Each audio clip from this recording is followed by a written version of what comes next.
అందరికీ నమస్కారం. ధ్యాన మహాయాగానికి వస్తున్న రాబోతున్న ప్రతి ఒక్కరికి నమస్కారాలు. 99లో స్టార్ట్ అయిన యజ్ఞం దగ్గర నుంచి ఈరోజు యాగం వరకు వచ్చింది. చాలా అద్భుతంగా అన్ని కార్యక్రమాలు జరుగుతున్నాయి. ప్రతి సంవత్సరమును ఈ దేశం నలుమూల నుంచి ఇక్కడికి వచ్చి ఈ 11 రోజులు ప్రతి ఒక్కరూ ఎంతో ఆనందంగా ఇక్కడ గడుపుతున్నారు. ప్రతి ఒక్కరికి నా ధన్యవాదాలు. ఈ పండగ ప్రతి సంవత్సరం ఆఖరికి ఇలా జరుపుకోవడం అనేది చాలా ముఖ్యమైనది. మన పిఎస్ఎస్ఎంలోనే ఈ మూమెంట్లోనే పత్రికారు దీనికి చాలా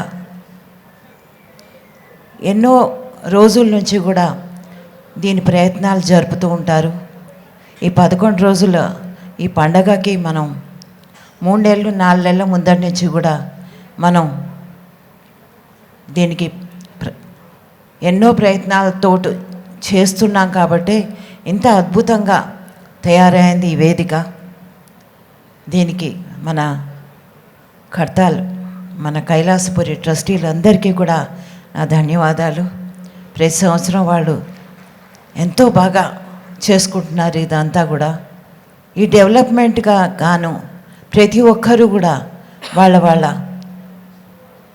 హాయిగా ఉండాలి, 11 రోజులు గడపాలి అంటే వాళ్ళందరూ కూడా ఇక్కడికి వచ్చి క్షేమంగా తిరిగి వెళ్ళాలి అంటే వసతులు కావాలి, భోజనం కావాలి, ప్రోగ్రామ్స్ కావాలి, ధ్యానం కావాలి ముఖ్యంగా. సో వీటన్నిటినీ కూడా ఏర్పాటు చేయాలంటే ట్రస్ట్ వాళ్ళు చాలా ప్రయత్నాలు చేస్తారు. ప్రతి సంవత్సరం నేను చూస్తూనే ఉంటాను. ఇక్కడికి వచ్చి ప్రతి ఒక్కరు కూడా మీరందరూ ధ్యానానికి ప్రాముఖ్యత ఇవ్వండి. ధ్యానం అనేది చాలా ముఖ్యమైన ఘట్టం ఎవరి జీవితంలో అయినా. ధ్యానం తెలుసుకోవడం ముఖ్యం, తెలుసుకున్నాక చేయడం అవసరం. చెప్పడానికి అది కేవలం శ్వాస మీద ధ్యాస, వినడానికి చాలా సులువుగా ఉంటుంది. కానీ దాన్ని ఆచరణలో పెట్టాలన్నా, మనలో ఎన్నో మార్పులు కావాలన్నా ఎంతో టైం పడుతుంది. కానీ మనం ఎప్పుడు నిరాశ చెందక్కర్లేదు. ప్రతి ఒక్కరూ కూడా ఈ బాటలో ఉంటూ ఈ ధ్యానం చేస్తూ సత్యం వైపు ప్రయాణిస్తూ మనమందరం కూడా ఒకటే బాటలో ఉన్నాము.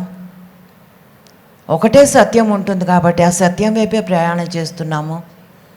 అదే పత్రికారు చెప్పిన సత్యము, అంతకంటే ఏమీ లేదు. చాలా సులువైన మార్గంలో ఆయన చెప్పెళ్ళారు అందరికీను.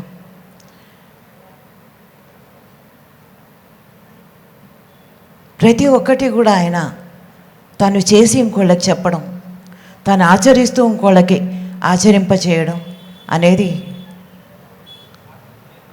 ఆయనకు అలవాటు. అది ఒక జీవన భాగం. అది ఆయనకి. ఆయన ఎప్పుడూ విసుగు చెందలేదు, అలసిపోలేదు. ఈ ప్రయాణంలో 50 ఏళ్ల ప్రయాణం. ఎప్పుడు ధ్యానం గురించి ఆలోచించేవారు, ఎవరికి ఏం చెప్పాలా కొత్త విధంగా ప్రయత్నాలు చేసేవారు. అది తప్ప ఇంకేమీ ఆలోచించేవారు కాదు. అలాగే తన ముందున్న వాళ్ళందరికీ కూడా అది తప్ప ఇంకోటి ఏవి ఆలోచించనీయకుండా చేసేవారు. అది దానికి ఆయనే సాటి.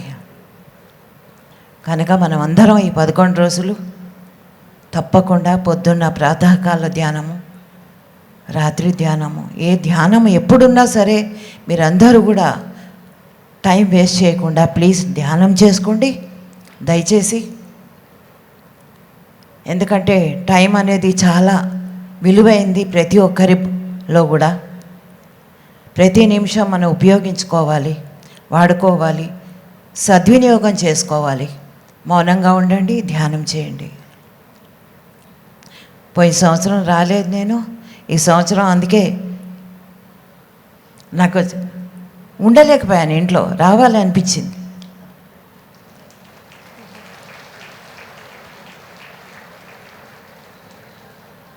ఎప్పుడు కూడా నేను రాకుండా లేను, అందరినీ చూడాలనిపించింది. అందరికీ నా ధన్యవాదాలు, వచ్చిన ప్రతి ఒక్కరికి కూడా థ్యాంక్ యూ సో మచ్.